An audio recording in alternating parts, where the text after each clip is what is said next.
Diba? Yes tayo. Sarap mag-snorkeling, Oo, diba? tama. Sarap lumangoy. Dami natin nakikita dun eh. Oo. Pero guys, wait. May iba tayo. Ano bang flavor ng milk tea yung gusto nyo? Okay na ba? Matcha lover ako eh. Okay, okay. Magkikilig talaga tayo. Hindi, okay na. Parehas Mr. nakikita Shredder sa naman na kanya. sobrang compatible ng dalawa. Picnic under the stars kasi gusto namin ni Brion yun eh. Ay, hindi yun yung sagot niya yan eh.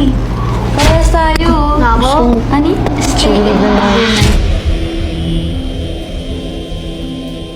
And show your answers in 3, 2, 1, go! Church wedding. Bakit di talaga tayo para sa isasabi? Kayo naman pareho.